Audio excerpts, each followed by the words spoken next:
beautiful black grand piano, and guess what? This young boy or Lighty from Cape Town was playing on a grand piano in front of almost 4,000 to 5,000 people. It was a mega church, a Pentecostal mega church in Canada.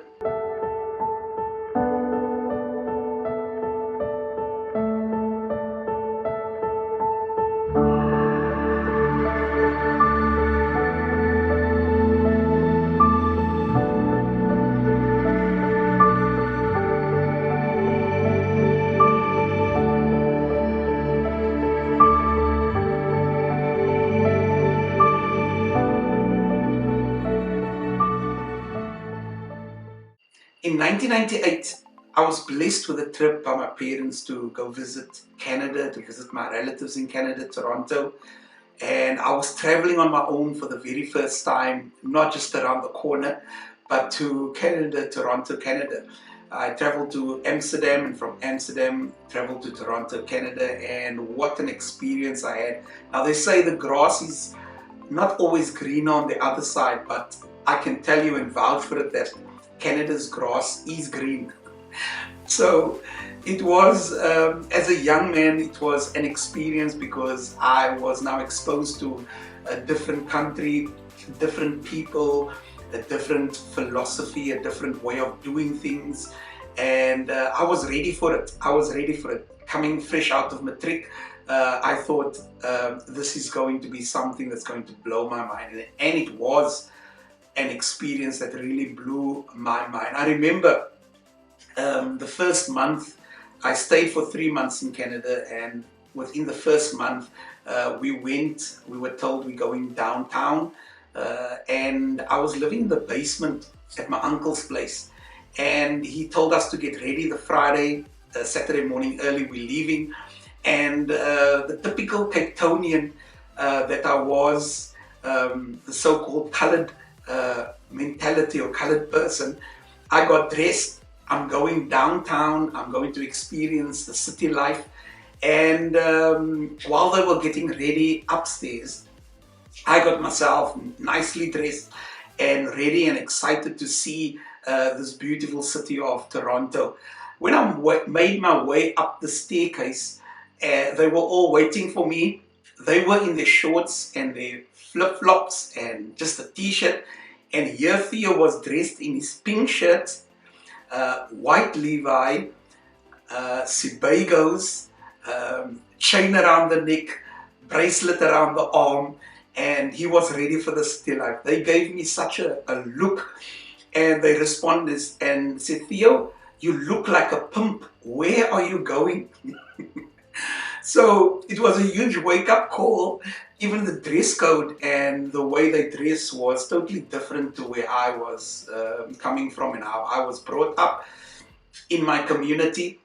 It was always about name brands, but over there it was Simple Joe. I immediately went down, got my flip-flops, got my shorts and my t-shirt, and we were ready to check the city of Toronto out. And wow, it blew my mind to see the city of Toronto and how Canada operated, how Canada works, and it was such a beautiful experience. Now, I was invited to a church, a Friday night youth group, and I went along, and because I was involved previously in my youth back home, and as you know, I learned some keyboard, piano and bass guitar, went to music school, and I immediately, gravitated towards the piano. There was always a piano in the hall, and I gravitated and went to the piano, played some chords on the piano, and immediately the youth leader said, "Oh, you can play." And they got me involved with music, they got me involved with the worship, and I attended regularly on a Friday night. I got involved even with a church, and what an experience. I was blessed and asked and requested to play in the Sunday morning band as well, and they had this beautiful black grand piano, and guess what?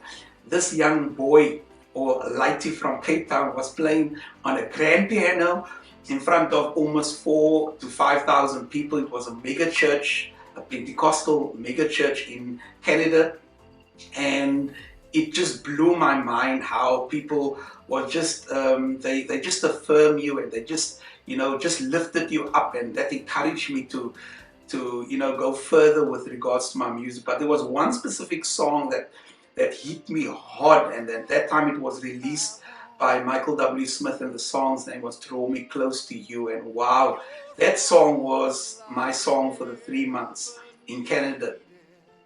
And that pulled me close to God. It pulled me closer to wanting to find out, God, what's your will, what's your plan for my life. And that 3 months was a time of discovery for myself. And wow, it just blew my mind.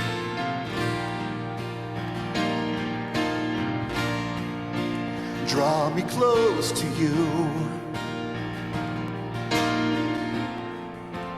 never let me go. I lay it all down again to hear you say that I'm your friend. You are my desire, no one else will do, 'cause nothing else could take your place. I want to feel the warmth of your embrace. Help me find a way, bring me back to you.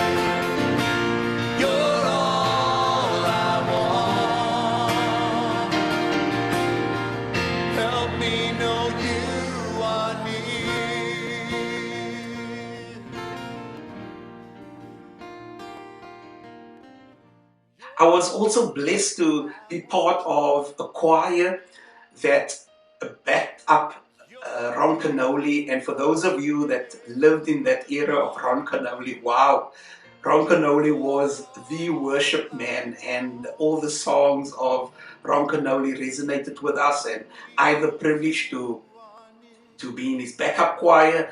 He was coming over to Canada, to Toronto, to do a concert. And I was in the choir, and I met his musical director, and that just catapulted me to another level of understanding music, choir, and worship, and it got me even more intrigued, and I had much more desire to get involved with music, specifically worship. And it was an experience I will never forget, singing all his songs. And my relatives were so amazed that I got so involved so quickly, and they were really proud of me at that time. That 3 months flew by so fast, and I had to make a decision. Am I going to stay, or am I going back home to Cape Town? My uncle had a chat to me, and he shared with me the opportunities there are for me in Canada, and I prayed that week. I seek God's face, and I had to make a decision. I felt and I sensed that I had to go back home, and I shared it with my uncle, and he supported me in that. And I remember it was one of the hardest decisions that I had to make as a young person.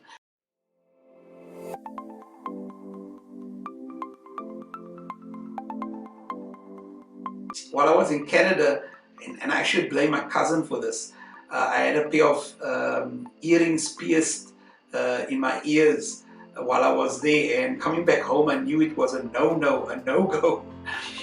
However, I left it in, and I tried my luck. I remember coming back home and driving home, and my dad just giving me one look, and those earrings were immediately out. That night we had a supper was arranged with all my friends and family that was here in Cape Town, and I spoke in my Canadian accent, and they couldn't understand how I could get an accent, you know, in a short space of time.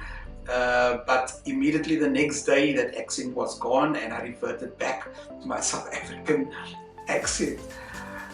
I can tell you that the Canada experience changed my life totally. It gave me a new mindset, a new outlook at life. I was exposed to great things in Canada, and I believe that also shaped me, and I'm forever grateful for the opportunity, to my relatives in Canada as well as my parents, and what a time I had. And I know that it has shaped me and it has blessed me tremendously.